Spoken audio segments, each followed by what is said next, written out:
Buenas noches, les venimos a exponer hoy la actividad complementaria número 2 de legislación tributaria. Nuestro grupo conformado por Aifa Daniela Vergara, Ivonne Joana Montenegro, Marvija Lady Guío y Edson Cadena Castro, que es quien les habla. Iniciamos con nuestra tabla de contenido.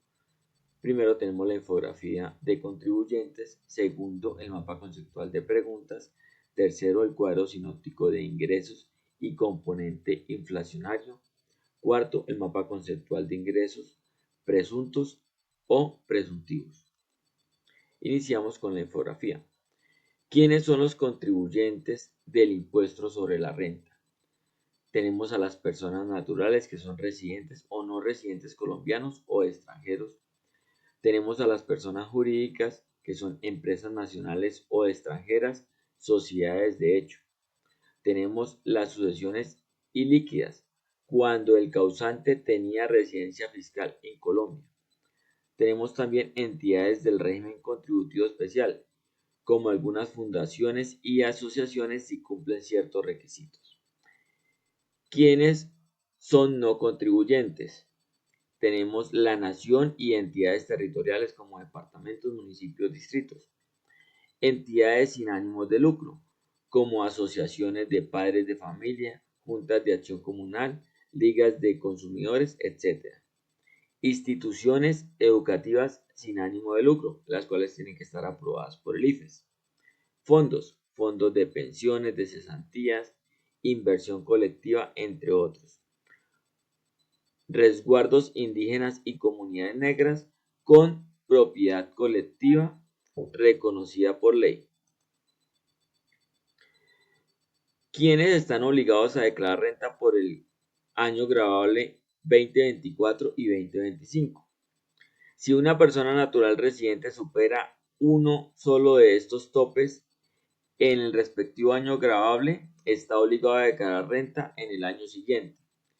Por ingresos brutos, tenemos en el año 2024 y 2025 igual o superior a 1.400 VT, que en el año 2024 eran 65.891.000 y en el año 2025 son 69.718.600.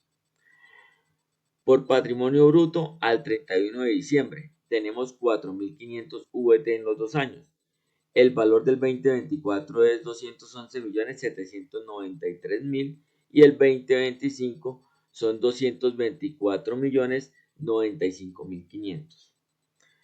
En cuanto a consumo con tarjeta de crédito, compras y consumos totales, consignaciones, depósitos o inversiones, en el 2024 y 2025 se conservan los mismos VT, que son 1.400 VT, que serían para el 2024 serían 65.891.000 pesos y para el 2025 69.718.600. Toda persona natural en 2024-2025 en cualquier momento está obligada a declarar IVA. ¿Quiénes, siendo no contribuyentes, están obligados a declarar? Tenemos primero a los sindicatos, como segundo a las asociaciones gremiales, como tercero a los fondos de empleados, como cuarto a los fondos mutuos de inversión, como quinto a las iglesias y confesiones religiosas, como sexto a los partidos políticos reconocidos y como séptimo los establecimientos públicos descentralizados. Continúa mi compañera, muchas gracias. Bueno, los ingresos y renta. Bueno, ¿qué son los ingresos? Los ingresos son todos los recursos económicos que una persona o empresa recibe, ya sea en dinero, bienes o en servicios, de manera habitual u ocasional. Estos tienen una clasificación. Se clasifican como los ingresos laborales, los cuales hace referencia a los salarios, los sueldos, las comisiones y demás pagos por trabajo dependiente. También están los ingresos de capital, que son aquellos rendimientos por bienes como intereses, arriendos o regalías. Los ingresos no laborales, que son las utilidades por actividades comerciales o empresariales de maneras independientes. Los dividendos y participación son las utilidades distribuidas por sociedades a sus socios o accionistas. Existe el ingreso de fuente nacional, que son todos aquellos que provienen de las actividades que se desarrollan dentro del país. Ejemplo de estos es la explotación de los bienes materiales e inmateriales, prestación de servicios acá en Colombia, incluso si se hace de manera temporal o si es en un establecimiento permanente. Rentas de capital de inmuebles, intereses sobre créditos, dividendos de sociedades domiciliadas, todas dentro del país. Los ingresos no nacionales son aquellos ingresos que se obtienen en el exterior. Como ejemplo está la enajenación de intangibles formados y explotados fuera del país, los salarios por servicios laborales también que se prestan fuera del país. Las características de ingreso que constituyen en renta. Un ingreso es constituido en renta y se considera renta agradable cuando representa un beneficio económico real, genera utilidad o incremento patrimonial y cuando no se encuentra dentro de los ingresos no constitutivos de renta o exento de la ley. ¿Cuándo se entiende realizado un ingreso? Bueno, se entiende cuando el ingreso entra a disposición ya del contribuyente, cuando es abonado en cuenta como exigible en el caso de venta de un inmueble cuando ya se firman las escrituras públicas. El valor del ingreso en especie son aquellos pagos que se hacen con bienes o servicios en lugar de dinero. Estos se valoran al precio de mercado de esos bienes o de los servicios al momento de que estos se entregan. Bueno, las ventas brutas. Las ventas brutas hace referencia al total de los ingresos que se obtienen o es la prestación de servicios antes de restar los costos, descuentos o deducciones. Los salarios y demás ingresos laborales son aquellas remuneraciones que se reciben por trabajo de manera dependiente, como lo son los sueldos, comisiones, salarios, etcétera. Los ingresos por intereses y rendimientos financieros son aquellas ganancias obtenidas por préstamo, inversiones o depósitos de dinero, como también los intereses bancarios o rendimientos de títulos financieros. ¿Qué es el dividendo de utilidad? Esta es la distribución de beneficios netos que hace una sociedad a sus socios después de cubrir todos los gastos y los impuestos. Y se entiende por participación a la porción de utilidades que corresponde a cada uno de los socios en aquella empresa, sociedad cooperativa o entidad sin ánimo de lucro. Bueno, las rentas de socios, accionistas y asociados son todos los ingresos que se reciben aquellos socios como dividendos, utilidades o participación que provienen de la empresa de la cual forman parte.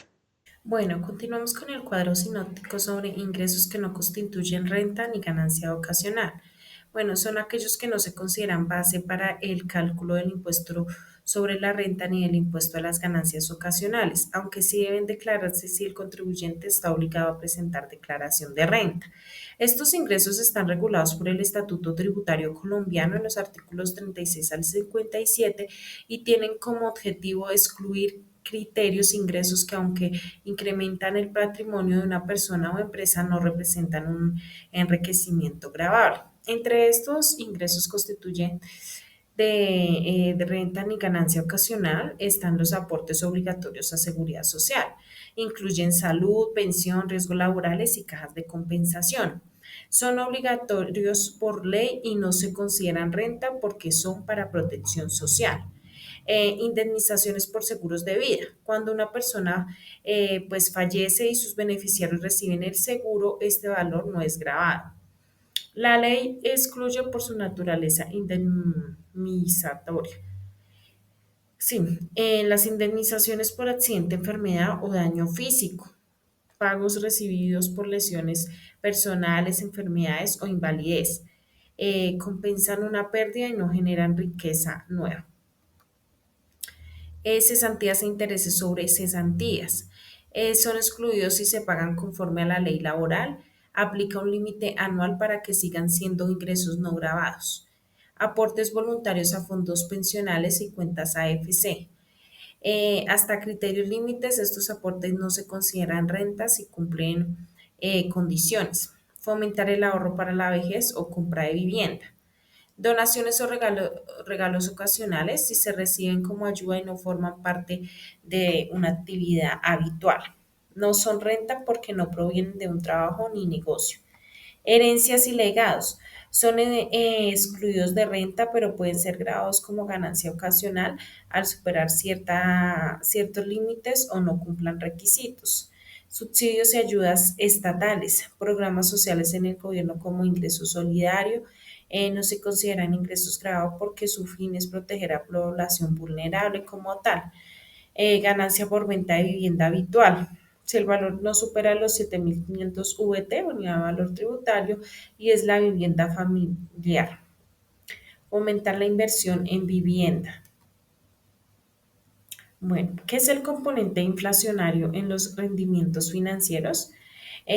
Pues es la parte de los intereses o rendimientos que corresponden únicamente al efecto de una inflación, es decir, al aumento general de precios durante un periodo. Aplica solo para personas naturales y sucesiones líquidas que no están obligadas a llevar libros de contabilidad, como muchos asalariados y pequeños ahorradores. ¿Por qué es importante? Porque no representa una ganancia real para el inversionista, sino para compensación por la pérdida del poder adquisitivo del dinero.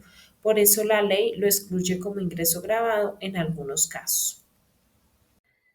Bueno, continuamos con lo que son los ingresos presuntivos o presuntos. Son valores estimados por la ley tributaria como base mínima de tributación, no dependen de los ingresos reales, sino de parámetros legales. Se utilizan para evitar la sanción fiscal cuando el contribuyente declara ingresos muy bajos o pérdidas de forma continua. Su fundamento legal está en el artículo 188 del Estatuto Tributario, determina una renta presuntiva mínima que el contribuyente debe declarar sobre su patrimonio líquido del año anterior.